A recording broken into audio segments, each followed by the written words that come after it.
this one.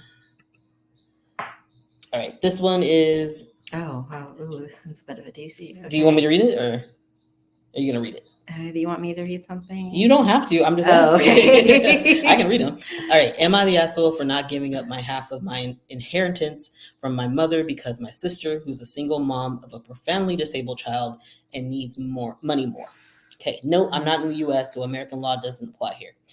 Okay. My 30-year-old female mother, Maya is the person, sorry. Okay. And the mother, 63, female, passed away a couple of months ago following a sudden and unexpected cardiac arrest. She owned a very nice home outright and had a fairly significant amount of savings, as both her and my father's retirement savings were in her bank account. My father died 8 years ago at 59 from cancer. Yeah, a lot of trauma.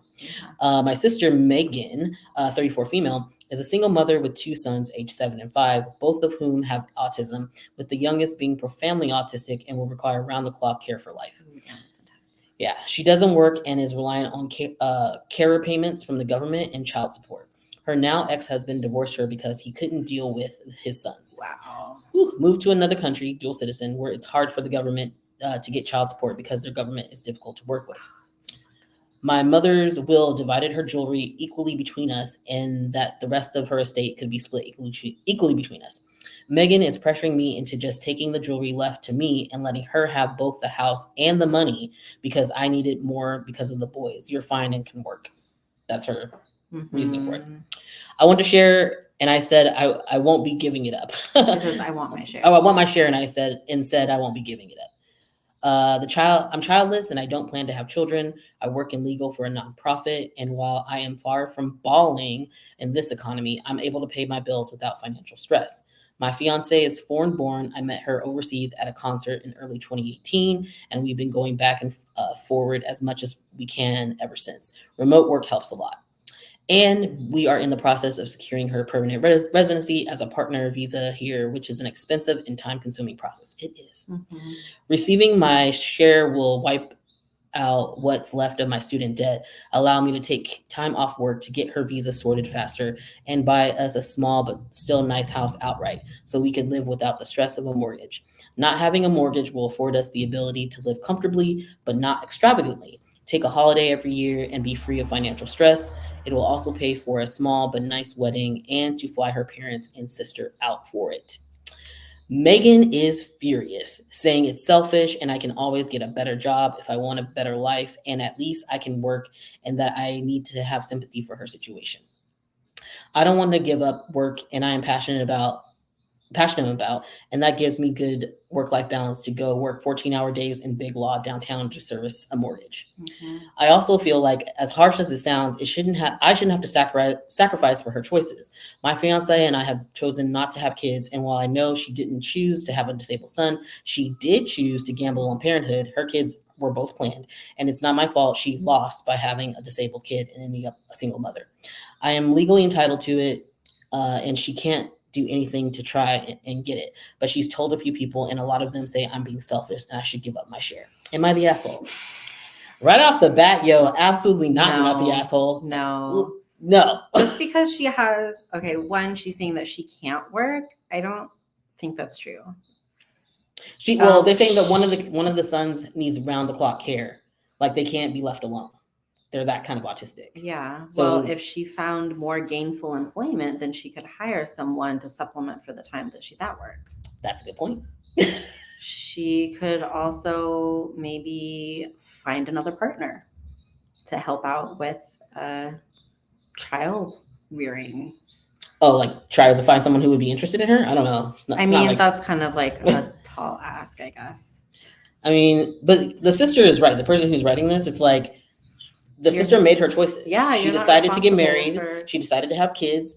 The universe dealt her not the best hand, and she has to deal with it. It is not her sister's responsibility to give up her rightful inheritance. Also, I'm assuming, so the kids are 5 and 7. Mm-hmm. Autism diagnosis you get when you're about 2 or 3, right? Maybe. So mom had sufficient time to change her will. Oh, yeah. If she wanted the other sister who needs more to get more. Yeah. But she didn't do that. She didn't. So she felt that it was fair. Like, that's another thing too, is like, so you're saying your mom was wrong to have it split evenly? Yeah, because, and if you could, like, the original poster could throw it back on her sister and be like, I'm just honoring mom's wishes. Yeah. Which was to split the resources evenly. Yep. Yeah. So I feel like when it comes to an inheritance, you're never in the wrong for fully taking what has been given to you. I also feel like it's often like people who have kids will treat people who don't have kids or don't want kids as like they're less than, and that they like deserve less things, and that like, they have to give up and sacrifice. You don't have my burden. It's like, yeah, because I didn't choose your burden. Exactly. And then they're bitter about it. They are. Like the sister is clearly jealous, as like, oh, you have such a nice life and you're happy and you don't have to worry about children. And it's like, yeah, because they made that choice not to do that. Yeah. And it's like, yeah, you made your choice. Yeah. And you chose a bad guy because and that's another thing too, is like, when you get married and you choose this person, did y'all have a conversation about the fact that what would happen if our kids are disabled? Like, that's a serious conversation that you need to have with someone before procreating. Very, very serious, I think. And like honest question, because you're like, seriously, like if you don't think you're gonna stay, then we shouldn't have kids. Like if you think that's gonna be too much, like anything could happen, anything, and it did happen to them. And the thing did happen, and now she is. I mean, it sucks. I feel that it's a shitty situation to be in, but at the same time, it sounds like she is stuck in the feel sorry for herself mode, and probably not as proactive as she could be in terms of getting more resources. Yeah. In addition, I think like, and this sounds really messed up, but I do think that people have to like consider this. When you have a child who is needing round the clock care all the time, they might need to be institutionalized. And I know people are like, oh, I don't want to do that. I don't want to leave them to those, to strangers who could abuse them and all these things. But I'm like, do you have it in you to do the care capacity 24 hours a day? It depends on where you are, because every country has their own like rules for institutions, but it can become an issue, especially when they're older. If they're boys, if they get violent, if they're stronger than you, you might have no choice. But I mean, hopefully it doesn't get that far. But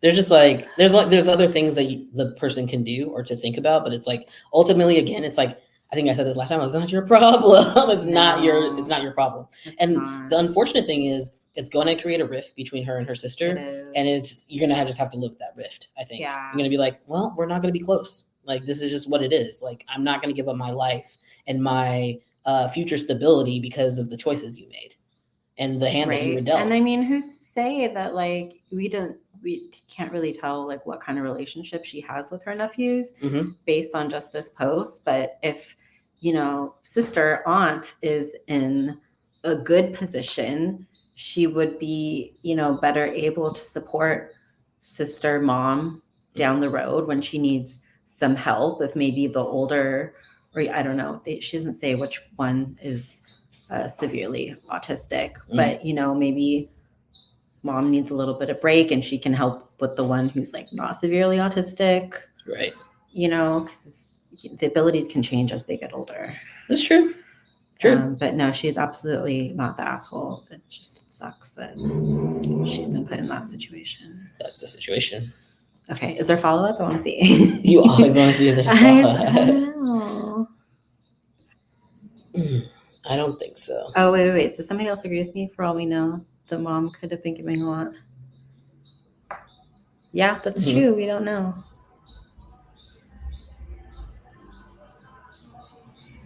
That's my song. I love finding out my songs when I hear them when they drive by. When people drive by. Exactly. She needs to respect her mother's wishes. Mom had time to change her will, and she didn't. As soon as she knew those kids needed more help. Yeah.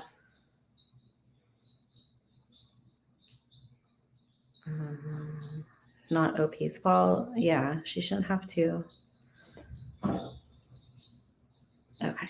I just like to see what other people are saying to make sure I'm not the asshole. I don't for saying that. That's really nice of you, but I'm like I'm curious. These are my opinions, and I'm not like trying to say that my opinions are the correct opinions. They're just my opinions, and like I don't really care what other people think a lot of times. So I don't know if I care, but I'm definitely curious.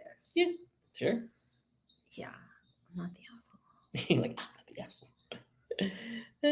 Right? If her flying monkeys feel so bloody strong about it that they can pony up the extra cash for her. That's true. Ooh, ouch. Matex. Megan will be a vortex of need for the rest of her life. That's probably true. Yeah. It's just that sucks. The hand that she was dealt. It's not your problem. Yeah, she decided to roll the dice by playing a second child. I know. True. If you already have one kid child with autism, the chances are it's you two. You two are the problem. Yeah, the two parents have made the autistic genetic crapshoot, and your genes are shooting crap. Yep. So, yeah.